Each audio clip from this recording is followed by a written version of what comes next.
Nah, tadi saya udah tunjukin tempat tidur saya seperti apa, seperti itu ya guys ya. Jadi keseharian saya setiap malam saya tidurnya di situ sama nenek saya, cuman beda ranjang aja.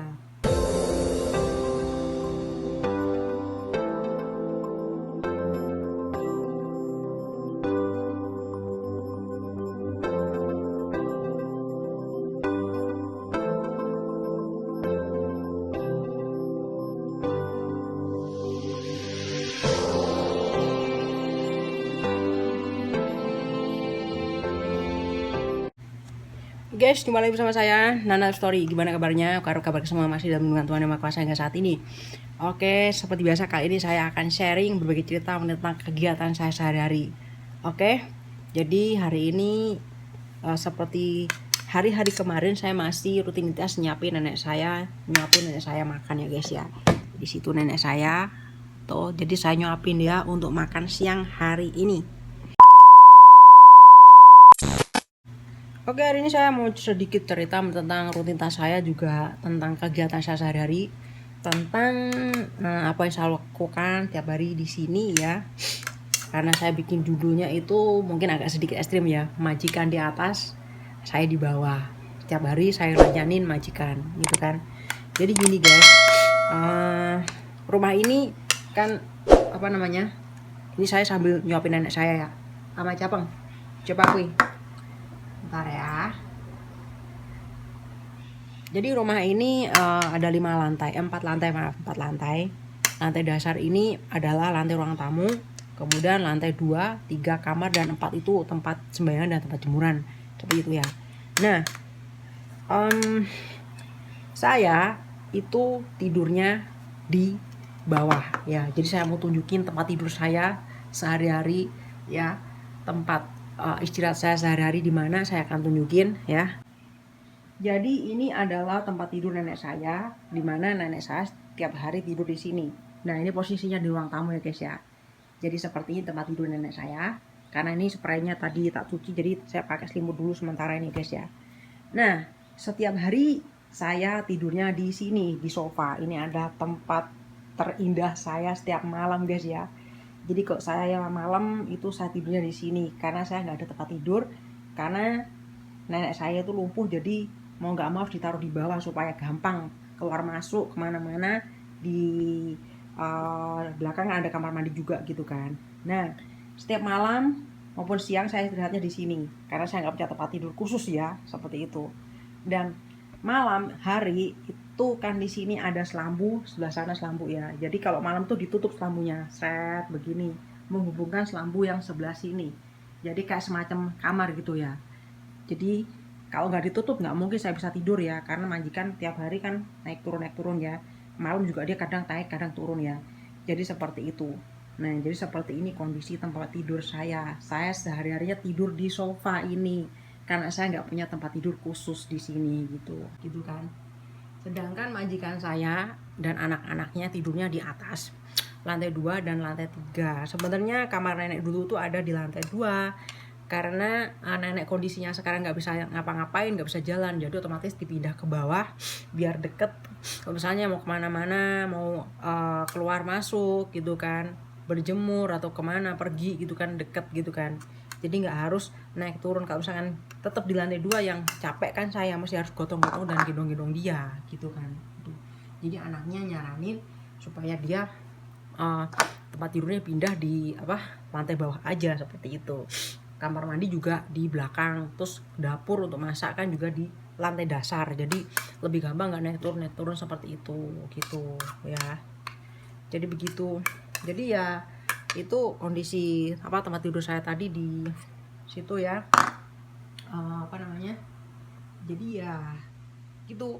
Saya kalau misalkan, nah itu kan tempat tidur saya di situ kan. Jadi kalau misalkan majikan saya itu naik atau turun gitu kan, keluar masuk rumah itu kan, di situ kan pintu tuh. Nah, pintunya di situ kan tuh. Jadi pasti kelihatan kalau nggak ditutup pakai selambu itu gitu kan. Jadi kalau pagi misalkan saya telat bangun ya, itu nanti saya udah kayak orang kena razia gitu. Nah,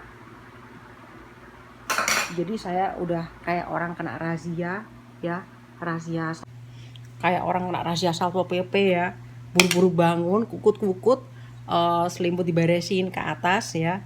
Jadi tempat baju saya, perabotan saya semuanya di atas, di lantai 2, bekas kamarnya nenek dulu gitu kan. Jadi semuanya saya taruh di sana, koper-koper dan semuanya tuh saya taruh di sana semuanya gitu. Jadi di sini saya tuh cuma numpang tidur aja gitu. Selengkapnya, barang-barang saya semuanya saya taruh di lantai atas gitu. Kayak gitu. Mungkin selain saya di sini ada juga teman-teman saya ya yang mengalami nasib seperti saya, mungkin nggak ada tempat tidur. Jadi tempat tidurnya tuh di bawah seperti saya tadi.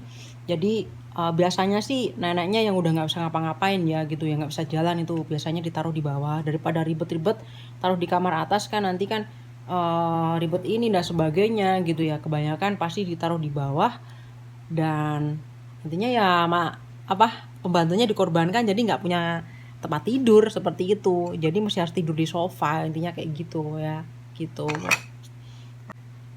Saya sih sini baru kurang lebih hampir 2 tahun lah ya tidur di sofa itu ya. Jadi kontrak finishnya tinggal kurang 1,5 tahun lagi lah hitungannya lah, seperti itu ya. Ya kurang 1,5 tahun lagi lah gitu ya. Enak gak enak sih ya namanya tidur di sofa, gimana ya, kayaknya nggak nyaman aja, nggak seperti tidur di tempat tidur. Kalau tempat tidur kan lalu asa bebas gitu kan, kita mau balik badan mau apa mah gitu ya, jadi bebas. Itu aja kemarin sofa sempat sobek ya karena nggak tahu kegosek-gosek. Namanya orang tidur kan nggak bisa tidur terlentang biasa gitu, pasti balik sana balik sini, mungkin kegesek pantat atau kaki dan sebagainya seperti itu. Tadi udah sempet ditambal itu kursinya, sofanya itu gitu ya gitu. Jadi majikan di atas, saya di bawah. Jadi jangan salah paham. Memang nenek saya minta dilayani dong tiap hari kan, jadinya ya saya nyuapin, saya ngasih makan dan sebagainya, saya mandiin gitu kan, saya ngasih obat, saya temenin tidur dan sebagainya ya. Nenek saya juga majikan saya kan, seperti itu. Jadi saya layanin dia seperti ngelayanin ya intinya seperti nenek saya sendiri gitu kan, saya layanin semaksimal mungkin gitu. Tuh, karena dia nggak bisa ngapa-ngapain, dia sekarang udah semua tergantung saya gitu. Ini juga makan lama, semuanya serba lama ya. Minum apalagi, kalau udah minum tuh bawaannya udah batuk terus aja.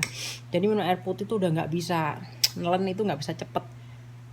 Jadi udah gimana ya, karena sama dokter kemarin udah kasih tahu suruh pakai selang ya, tapi anaknya kan nggak mau, kasihan dia juga udah tua ya, udah 80 lebih ya, jadi percuma gitu kan ya. Mau nggak mau saya ngerawatnya harus pelan-pelan guys, maafan repot banget, pelan-pelan ngasih makan juga pelan-pelan, ngasih minum juga tiap hari nggak pernah dia nggak batuk, selalu batuk. Kalau namanya minum air putih selalu batuk. Saya sampai kehabisan gimana caranya biar bisa minum air putih banyak tuh, gimana tetap nggak bisa, karena setiap minum air putih dia selalu batuk-batuk terus seperti itu ya. Jadi makan bubur pun juga, kalau buburnya terlalu encer juga dia bosen ya.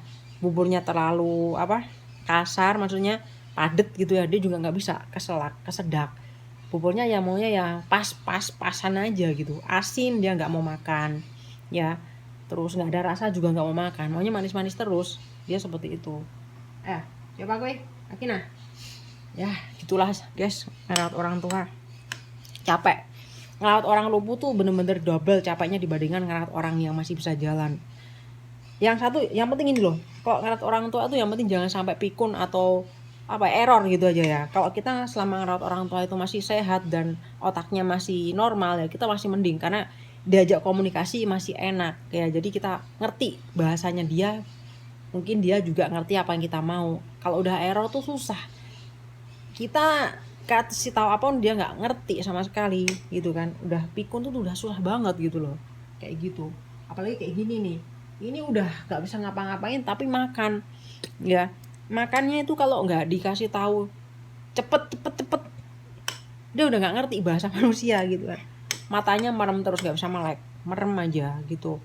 Jadi kita ngomong apa udah telinganya mungkin ya udah nggak begitu denger lah ya, namanya orang udah tua gimana sih ya, seperti itu ya gitu. Oke guys, itu aja ceritaku hari ini ya. Semoga bisa menjadi sebuah hiburan buat kalian semuanya. Terima kasih atas partisipasinya, buat yang udah like, komen, dan subscribe channel aku, terima kasih banyak ya. Terima kasih juga untuk semua yang udah mendukung channel aku ini, terima kasih banyak. Mohon maaf kalau ada kata-kata kurang berkenan di konten ini, mohon dimaafkan. Dan tetap seperti biasa aku doakan semoga semua tetap diberikan kesehatan panjang. Jangan lupa selalu bersyukur, jangan lupa selalu tersenyum, smile, dan jangan lupa bagikan cinta kasih kalian kepada semua orang dengan keras. Dan tentunya Tuhan tetap berkatakan semuanya. God bless you always. Sampai ketemu lagi di video dan cerita terbaru tentunya bersama Nana Story yang lainnya. Bye-bye.